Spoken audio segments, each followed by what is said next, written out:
Boa tarde a todos. Tá. Eu dei vontade de falar apenas sobre uma coisa aqui agora, que foi um insight que o Emerson trouxe, né? Essa questão de quem é importante, né? Como o Bandeirantes consegue ter tanta gente importante, eu vim com uma mentalidade completamente diferente, né? Por que eu estou aqui? Tá? Porque vocês são importantes. Tá? Eu acho que a gente está aqui num espaço de formação de elite. Tá? Formação de elite intelectual, elite empreendedora, elite que vai liderar muito dos processos do nosso país. E eu acho que nós somos muito carentes de uma elite de vanguarda. Tá? Uma elite que pense um país diferente, que pense instituições diferentes. Tá? Uma elite que se indigne com o modelo de distribuição de renda que a gente tem nesse país. Uma elite que se indigne com o modelo de escola que a gente tem nesse país. Uma elite que se indigne com a corrupção. Uma elite que se indigne com os problemas que são apenas discutidos nesse país como se fosse uma coisa muito distante. Tá? E eu estou aqui um pouco para passar a bola para vocês. Tá? Compartilhar com vocês. Porque se a gente tem algum tipo de esperança, está na mão de vocês. Tá? O Bob Marley falava, né? Tell the children the truth, né? Eu acho que a gente precisa, cada dia mais, contar a verdade para vocês, né? Vocês vão encontrar um cenário a ser feito. E com certeza nós estamos falando aqui de uma juventude que pensa. De uma juventude que tem ambição por coisas melhores. Tá? E um pouco do que eu faço hoje está muito atrelado a isso, a tentar aguçar na cabeça de todo jovem brasileiro a possibilidade dele não desperdiçar o talento dele. Tá? Um dos problemas que a gente tem no nosso país é justamente nós somos um país que temos oportunidades para poucos.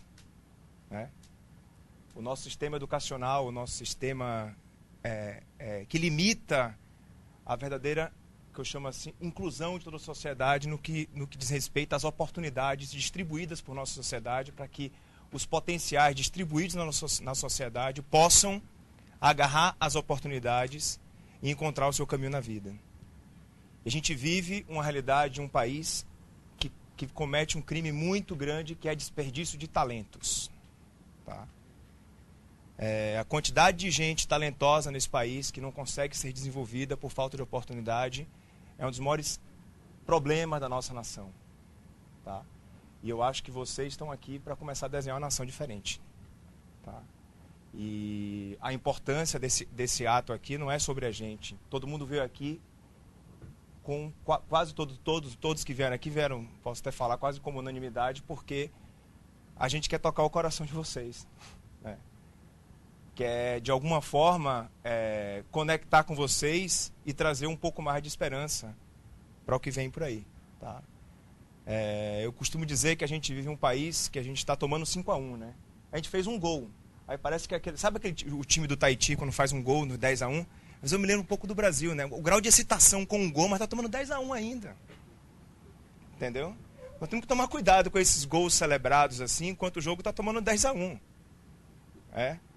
E uma das coisas que eu acredito bastante nesse caminho é a gente tentar aproximar o que eu chamo de uma elite financeira com uma elite cultural.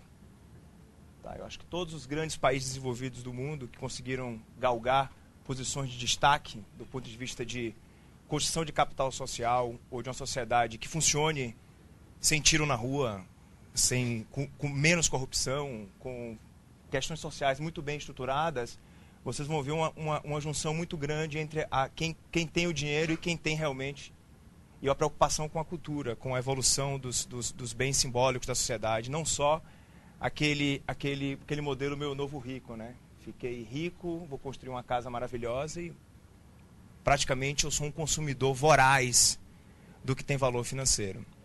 Então, pensando nisso, há 3 anos atrás, a gente criou uma rede, que o nome já meio que fala um pouco o seu propósito, que é chamada de It's Noon, que diz respeito ao sol do meio-dia, meio-dia. E a chamada justamente é essa, um espaço onde as pessoas possam se manifestar criativamente, com um pouco com o seu dom, que eu digo assim, de arte, não o dom do artista em si, mas a arte como sua identidade manifestada, a sua capacidade de se expressar, desenhar, fazer uma música, fazer um vídeo, escrever um poema, seja a forma que você quiser, para ajudar a gente a resolver problemas da nossa sociedade, seja um problema das empresas, das instituições, das escolas. Eu vou compartilhar um pouco com vocês essa história, tá? Que visa basicamente dois grandes objetivos, tá? Tentar abrir um espaço onde as pessoas tenham a oportunidade de mostrar o que está dentro delas, tá? E começar a ajudar a desenhar um modelo econômico financeiro baseado na criatividade, tá? Que a gente precise viver menos das coisas que precisam destruir floresta ou se movimentar com combustível fóssil, com os outros modelos de uma matriz industrial, para a gente começar a usar a tecnologia digital como espaço que orquestra ou que desenha logisticamente as trocas digitais, que hoje tudo está digitalizado, né? Tudo que está na sua cabeça hoje vai para um texto, vai para um arquivo em PDF, vamos dizer, alguma coisa parecida, vai para uma foto, vai para um arquivo em áudio, vai para um vídeo. Toda essa capacidade cognitiva, ela pode ser, hoje, tangibilizada num arquivo digital. E que esse arquivo digital, que é a expressão do que está dentro da sua cabeça, do seu coração, é a sua expressão, possa ser, de alguma forma, uma forma de você ganhar dinheiro. Tá?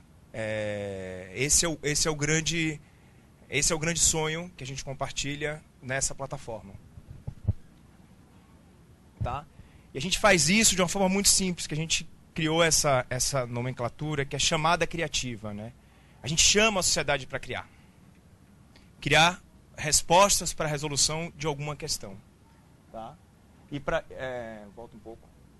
Hoje a gente já fez, no decorrer de 3 anos, mais de 250 chamadas como essa, das mais diversas formas. Tá?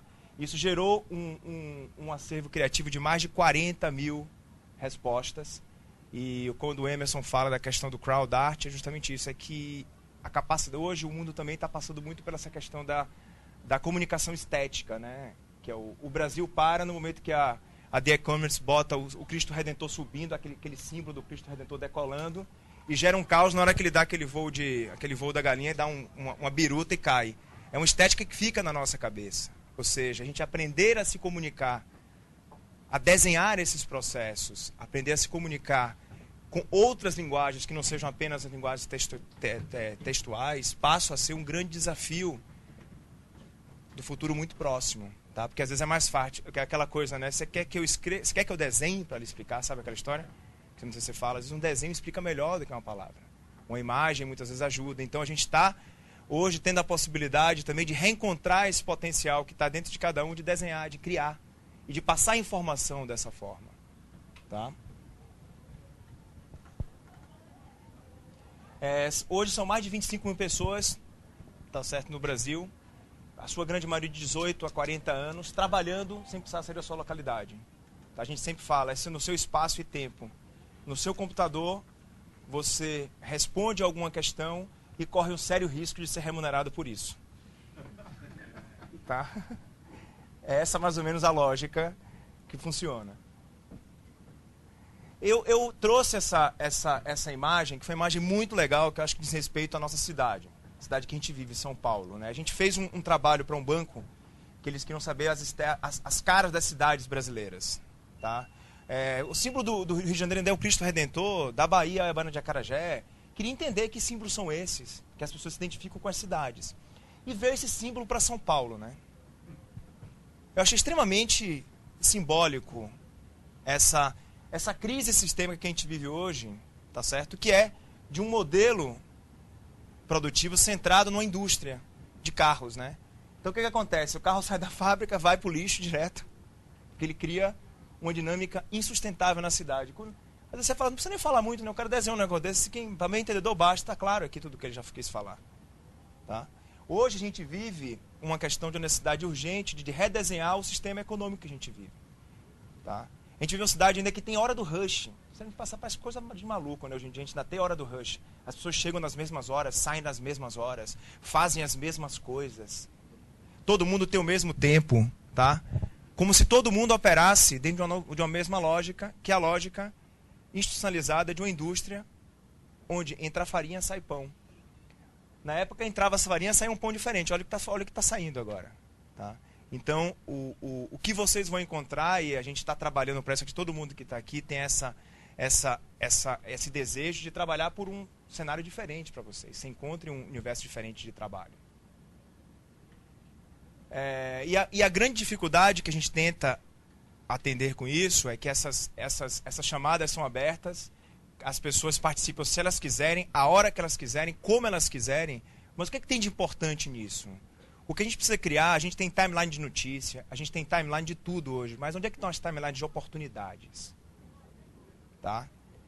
Quais são os espaços que você percebe lá? Lá tem alguma coisa. Efetiva para quê? Para eu trazer dinheiro para minha casa para comprar comida. Tá? Para pagar um cursinho pré-vestibular que eu quero entrar na faculdade. Coisas reais da vida. Tá? Coisas tão reais como essa. Comprar um remédio para minha mãe, que eu preciso. Ir para o cinema com minha namorada. Tá? Ou com meu namorado. Então, coisas como essa que são reais, que todo mundo precisa aprender a conquistar. Tá? Isso aqui eu vou explicar para vocês como é que funciona, bem rapidamente. A gente, por exemplo, tinha que tipo de desafio a gente trabalha, né? O Comitê Olímpico nos chamou para entender um pouco qual era o legado que ia ficar da Olimpíada no Rio de Janeiro. Tá? E a gente perguntava, vai discutir com a sociedade legado, essas palavras? Porque a sociedade quer saber o seguinte, o desafio é qual o legado das Olimpíadas e como é que a gente coloca isso na rede, né? Como as Olimpíadas podem melhorar a sua vida. Tá? O que é importante para uma pessoa é como é que a Olimpíada vai melhorar a minha vida. Você coloca essa pergunta na rede, as pessoas respondem da melhor forma que elas quiserem, e aí começam a vir elementos extremamente interessantes, né? Nessa estética. Né? No lugar do símbolo das Olimpíadas, vem as questões fundamentais do Brasil. Tá? Comida, educação, vem as questões mais efetivas de uma certa diversidade nos esportes, começam a surgir, ressignificar os símbolos do nosso país, ou seja, limpar o Cristo Redentor, tá certo? E aí começou a surgir uma coisa muito interessante a partir do momento que a sociedade começa a se manifestar através de seus desenhos. Começou a aparecer um sintoma que uma grande preocupação da sociedade com relação aos eventos esportivos e que é muito mal aceito para as instituições na hora que você coloca. Tem um problema muito sério, as pessoas não estão respondendo de uma forma tão amorosa com relação a esse tema, ou tão animadas. Os temas estão começando... Aí tem um peso por trás dessa história. E quando você apresenta institucionalmente, geralmente o líder da instituição falando, você está mentindo. Isso não é verdade. Tá? Aí depois, que hoje as instituições vivem tomando Prozac, né? Todo mundo só quer saber de notícia boa. O cara que fala alguma notícia que não está funcionando é um problema. Porque todo mundo hoje está vendo de aspiracional. Está tudo bem, vamos continuar. E aí o que aconteceu? Uma coisa muito interessante. Estourou as manifestações logo depois. O comitê chamou, vamos conversar, porque é aquela coisa que fazia sentido, a gente precisa entender.